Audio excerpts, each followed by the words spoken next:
Magtanim ay di biro, maghapong nakayuko, di man lang makaupo, di man lang makatayo. Uy, nandyan pala kayo. Kumusta? Ako si Ming, mula sa Pangasinan. Nagsasaka ng palay at mais ang nanay at tatay ko. Sabi nila, ganito rin ang kinabubuhay ni na lola at lolo noon. Tama, mula ako sa pamilya ng mga magsasaka at pinagmamalaki kong anak ako ng mga magsasaka. Isipin mo, lahat ng mga pagkain hinahain sa mesa ng bawat bahay ay produkto ng mga magsasaka. Hindi ba't napakasarap pagsaluhan ng bagong huling isda na sinamahan pa ng mga sariwang gulay? Natitikman natin ang lahat ng ito dahil sa mga magsasaka. Oo nga pala, paulit-ulit ko sinasabi ang salitang magsasaka. Ang mga magsasaka ay nabibilang sa sektor ng agrikultura, tulad ng mga mangingisda at nag-aalaga ng hayop. At marami sa kanila ay nabibilang sa mga katutubong pangkat. Nakabatay sa lupa at tubig na pinangingisdaan ang ikinabubuhay nila. At napakahalaga ng ginagawa nila para sa atin at para sa bansa. Ang galing ng mga magsasaka, no? Siyempre, matagal ko nang alam yan dahil saksi ako sa sipag ni nanay at tatay. Pero hindi madali ang buhay ng mga magsasaka. Naawa ko kina nanay at tatay sa tuwing nasisira ng bagyo ang mga palay namin. Lalo na ngayong mas matindi na ang epekto ng pagbabago ng panahon. May mga pagkakataong ding sinisira ng mga peste ang pananim namin. Problema rin ng mga mangingisda ang malalakas na bagyo.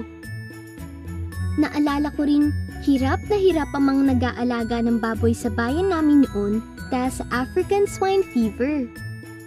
Pero sabi rin ni nanay at tatay, hindi lang sapat na alam kong mahalaga ang pagsasaka at ipinagmamalaki kong anak ako ng mga magsasaka.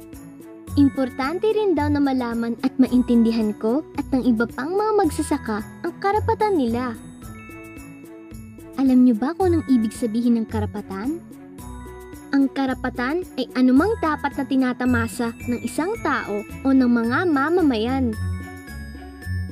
Halimbawa, karapatan nating mga bata na makapag-aral at makapaglaro. Tulad natin, may mga karapatan din ang mga magsasaka. Nito nga lang nakaraang linggo ay may nalaman na naman ako tungkol sa pagsasaka. Alam mo ba ang UNDROP? Ito ang United Nations Declaration on the Rights of Peasants and Other People Working in Rural Areas. Ang haba sa Ingles kaya UNDROP na lang. Pinaglaban ito ng maliliit na magsasaka sa buong mundo. At matapos ang mahigit 10 taon na negosasyon, nabuo ang deklarasyong ito sa tulong ng United Nations Human Rights Council. Pinagtibay ang deklarasyon ng United Nations General Assembly noong Disyembre 17, 2018 bilang pagkilala sa mga problemang nararanasan ng mga nasa sektor ng agrikultura. Isa sa mga pinagtitibay ng UNDROP ang karapatang pantao ng mga magsasaka. Bawat individual ay may karapatang pantao. Hindi ito pwedeng bawiin o angkinin ng iba. Kasama na rito ang mga karapatang pampolitika at sibil, pang-ekonomiko, panlipunan at pangkultura. Malaking tulong ang UNDROP sa mga magsasaka, mangingisda at iba pang nabibilang sa sektor ng agrikultura dahil ito ang nagbibigay garantiya na karapat-dapat nilang matamasa ang kanilang mga karapatan. Sa pamamagitan nito, malalabanan ng mga magsasaka ang kahirapan, gutom, kawalan ng lupang sasakahan at kahit ang mababang tingin sa kanila na lipunan. Inihikayat ng UNDROP ang mga bansa na pakinggan at tugunan ang mga kahilingan ng mga magsasaka sa pamamagitan ng mga makataong polisiya. Nagpapaalala rin ng UNDROP sa mga pribadong institusyon na respetuhin ang karapatan ng mga magsasaka. Ang sarap pakinggan, di ba?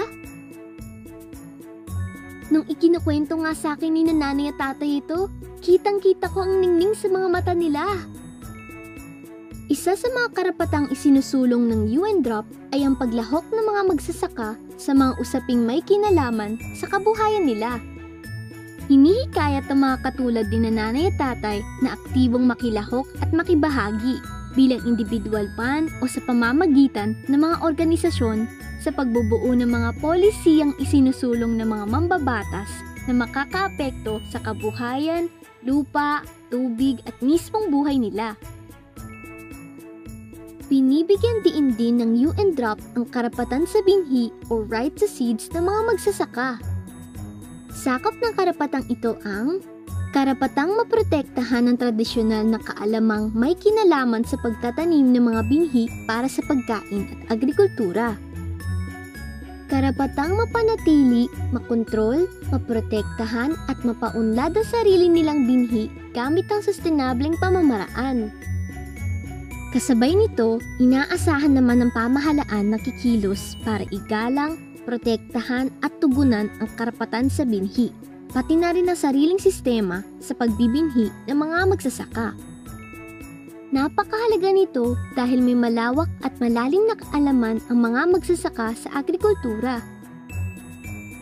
Sila ang pangunahing makakatukoy ng mga pamamaraan sa pagsasaka na makakabuti sa kabuhayan nila at pati na rin sa kalikasan.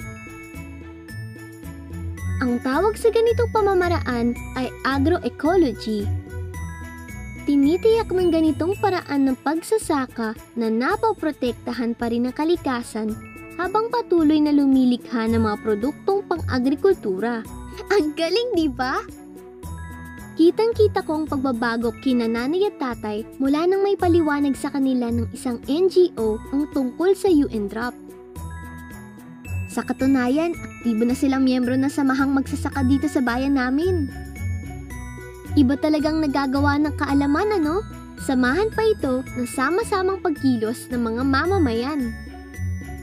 Kaya naman sa pagtatapos ng video na to, sana'y nakita nyo rin kung bakit mahalagang malaman at masuportahan ang karapatan ng mga nasa sektor ng agrikultura. Tandaan, napakahalaga ng papel na ginagampanan nila sa buhay at kabuhayan nating mga Filipino. Masaya akong malamang tinutulungan ng UNDROP ang mga kagaya ni nanay at tatay. Sana'y nasiyahan din kayo sa ibinahagi ko. Paalam!